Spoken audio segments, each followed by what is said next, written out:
दोस्तों, टैली के पार्ट 2 में बताने जा रहे हैं गोल्डन रूल ऑफ अकाउंटिंग, लेखांकन के सुनहरे नियम। देखिए अकाउंटिंग क्या है।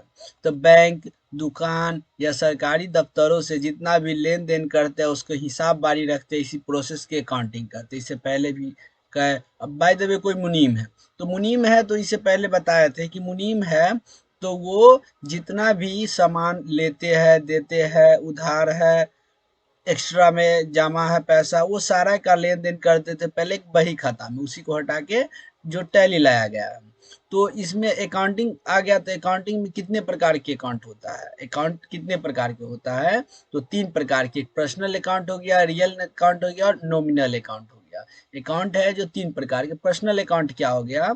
जो किसी भी व्यक्ति, कंपनी या किसी भी संस्था से जुड़ा हो उसे ही पर्सनल अकाउंट कहा जाता है। जैसे दास अकाउंट, एसके कंप्यूटर अकाउंट, उसके बाद हो गया फाइनेंशियल अकाउंट, अंजलि अकाउंट, ये सारा का सारा हो गया पर्सनल अकाउंट। और चलिए इससे आगे हम बात करते हैं गिवर क्या होता है, रिसीवर क्या होता है, डेबिट क्या होता है और क्रेडिट क्या होता है। तो जो व्यक्ति कुछ प्राप्त करता है वो रिसीवर। जैसे कोई भी कहता है जो चलिए इसको रिसीव कर लीजिए, मतलब ये रिसीव कर लीजिए, आप रिसीवर है। और गिवर जो आपके सामने आके जो देगा उसे ही गिवर बोलेंगे। लेकिन यहाँ पे एक डेबिट है और क्रेडिट है। तो गिवर, रिसीवर, रिसीवर को हमेशा डेबिट में रखते हैं। रिसीवर को हमेशा डेबिट में रखते हैं। डेबिट में क्यों रखते हैं? क्योंकि वो देनदार है, वो पैसा देगा। और उसके बाद हो गया गिवर, गी बोले तो लेना। तो इसको क्या चीज में करे रखते हैं? क्रेडिट में। इसको है जो क्रेडिट में रखते हैं। जो गिवर है उसको हम क्रेडिट में रखते हैं।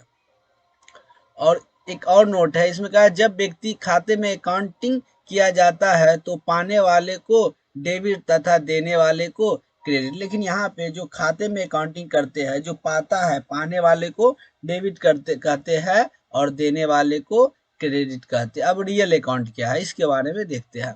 चलिए, तो ऐसा अकाउंट है जो कि अपनी संपत्ति से जुड़ा हो। जैसे कोई बिल्डिंग पे लोन लेता है, ठीक है, या बिल्डिंग के नाम से अकाउंट खुलवाता है, या लैंड के नाम से अकाउंट खुलवाता है, कैश अकाउंट हो गया, फर्नीचर अकाउंट हो गया, कोई भी बंगला के ऊपर अकाउंट खुलवाता है, वो सारा का सारा, शॉप दुकान के ऊपर अकाउंट खुलवाता है, सारा का सारा रियल अकाउंट हो गया।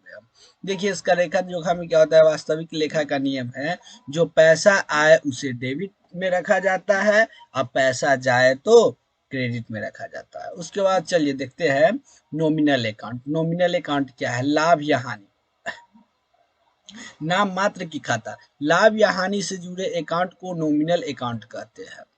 दूसरे शब्दों में नॉमिनल अकाउंट वैसे अकाउंट को कहा जाता है जिसमें इनकम और एक्सपेंस को रखा जाता है। देखिए नॉमिनल अकाउंट क्या है, इसमें आपको इनकम और एक्सपेंस दोनों को रखा जाता है। जैसे कितना आ रहा है पैसा, कितना खर्च हो रहा है, वो दोनों के रखते हैं, वही हो जाता है आपका नॉमिनल अकाउंट। देखिए जब नॉमिनल अकाउंट में अकाउंटिंग किया जाता है तो व्यय और हानि के खाते को डेबिट में रखते हैं और आय या लाभ के खाते को क्रेडिट में रखते हैं। अब इसके बाद हम बिजनेस के कुछ रूल देखने जा रहे हैं। देखिए आप बिजनेस स्टार्ट कीजिएगा, तो बिजनेस स्टार्ट कीजिएगा तो आपको पूंजी चाहिए। क्या चाहिए? पूंजी। तो पूंजी चाहिए तो पूंजी तो आपको जुटाना पड़ेगा। सब बिजनेस रूल। तो कैपिटल, पूंजी बोले तो कैपिटल चाहिए। तो कैपिटल आप 3 तरीका से जुटाए। पहला तो अपना जेब से निकालिएगा, जो मेरे पास ये पैसा है इससे बिजनेस खोलने जा रहा है, बिजनेस ओपन करने जा रहा है। उसके बाद पैसा नहीं पूरेगा तो लोन फ्रॉम फ्रेंड, जो दोस्तों से लीजिएगा लोन।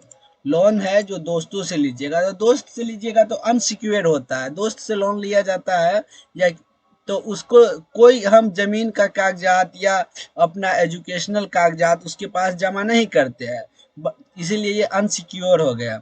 जबकि एक हो गया लोन फ्रॉम बैंक, ये हो गया एक सिक्योर हो गया।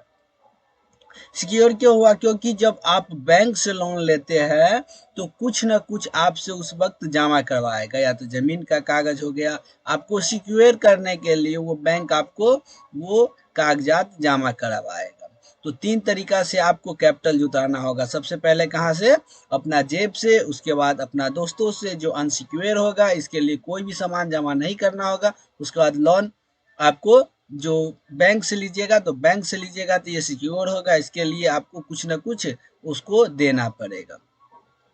अब देखिए हम लोग तो दुकान खोलेंगे, कोई भी कंपनी को खोलेंगे, तो कंपनी के खोलेंगे तो उसके लिए हमको दो चीज चाहिए, करेंट एसेट्स चाहिए और एक फिक्स एसेट्स चाहिए। करेंट एसेट्स क्या है और फिक्स एसेट्स क्या है? देखिए आप अपने दुकान खोलिएगा तो उसमें लाइएगा, आप टेबल लाइएगा, चेयर लाइएगा, कंप्यूटर रखिएगा, कुछ और सोफा सब रखिएगा, कस्टमर सब आएगा उसको बैठने के लिए, तो सारा का सारा फिक्स एसेट्स। बोले तो जिसको हम खरीदते हैं अपने दुकान के लिए और उसको लंबे यूज के लिए रखते हैं, उसे ही फिक्स एसेट्स कहते हैं। जबकि करेंट एसेट्स क्या हो गया? आपका पैसा हो गया करेंट एसेट्स। कभी उसको जाते हैं, बाय द वे आप कोई दुकान शॉप खोले, ठीक, तो उसमें तो आपकी ऑयल तेल लाना है या कोई भी ऐसा आइटम लाना है, मोबाइल लाना है बेचने के लिए, तो बेचने के लिए मोबाइल लाना है, वो सब करेंट एसेट्स के अंतर्गत, लेकिन उसका मेन एक मुख्य स्रोत होता है मनी, रुपया, पैसा, ठीक है, उसी के जरिए हम लोग सारा काम करते हैं, इसीलिए इसको करेंट एसेट्स में, करेंट एसेट्स रुका हुआ नहीं रहता है, हमेशा वो चलता रहता है, जबकि फिक्स एसेट्स रुका हुआ रहता है। अब हम लोग तो बिजनेस स्टार्ट कर लिए, इसके लिए दो प्रकार के रख लिए, एक फिक्स एसेट्स जो अपना दुकान शॉप में हमेशा के लिए रख दिया, एक पैसा भी रख दिया, इससे आएगा जाएगा। अब पैसा आएगा तो बिजनेस में कितना काम होता है? बिजनेस में दो ही काम होता है, या तो परचेज करते हैं या सेल करते हैं, परचेज करते हैं सेल करते हैं। हम परचेज करेंगे और सेल करेंगे, परचेज सेल, इससे आगे भी एक मैन्युफैक्चर भी बताने जा रहे हैं, तो दो ही चीज करेंगे, या तो परचेज करेंगे या तो सेल करेंगे, बिजनेस में दो ही होता है। देखिए टाइप ऑफ बिजनेस कंपनी, एक और होता है मैन्युफैक्चर, जहां से हम छोटे छोटे वस्तु या बड़े बड़े वस्तु को बनाकर भेजते हैं, वही मैन्युफैक्चर हो गया। अब कोई कॉपी का फैक्ट्री खोला हुआ है, ठीक है, कॉपी का फैक्ट्री, तो वहां पे तो मैन्युफैक्चर हो रहा है, बन रहा है, लेकिन बन रहा है वहां पे, लेकिन उसको अगर हम ऊपर क्या करते हैं, अब दूसरा कस्टमर है उसको परचेज करेगा फिर सेल करेगा। एमेजॉन वाला, एमेजॉन हो गया, फ्लिपकार्ट हो गया, मीशो हो गया, सब क्या करता है? ये सब परचेज सेल दो ही करता है, ये मैन्युफैक्चर नहीं करता है, ये सिर्फ परचेज करता है सेल करता है, परचेज करता है सेल करता है, इसका एक एमेजॉन फ्लिपकार्ट एक मार्केट हो गया। उसका टाइप ऑफ बिजनेस कंपनी भी दो प्रकार के होता है, एक होता है ट्रेंडिंग कंपनी, एक होता है नॉन ट्रेंडिंग कंपनी, एक होता है ट्रेंडिंग कंपनी, एक होता है नॉन ट्रेंडिंग कंपनी। देखिए ट्रेंडिंग कंपनी में क्या होता है, आप किसी भी सामान को खरीदिएगा बेचिएगा, खरीदिएगा बेचिएगा, उसमें सामान रहता है। जबकि नॉन ट्रेंडिंग कंपनी में हो गया आपको सर्विस देता है। कोई आदमी अगर एक शहर से दूसरे शहर पहुंचाता है तो आपको वो कोई सामान नहीं दे रहा है, आपको एक सर्विस दे रहा है। बाय द वे पटना से दिल्ली पहुंचाया तो आपको वो सर्विस दे रहा है। कोई अगर इंस्टीट्यूट जैसे यहाँ पे पढ़ाई करते या किसी भी कोचिंग क्लास में जाके आप पढ़ाई करते, तो पढ़ाई वहाँ पे जो करते हैं तो उसके बदले आप पैसा जो देते, तो वो आपको क्या देता है? सामान नहीं देता, वो आपको सर्विस देता है, और सर्विस के ही आप पैसा देते हैं, तो वो हो गया नॉन ट्रेंडिंग कंपनी। तो आज के लिए इतना ही, फिर मिलते हैं अगले वीडियो में।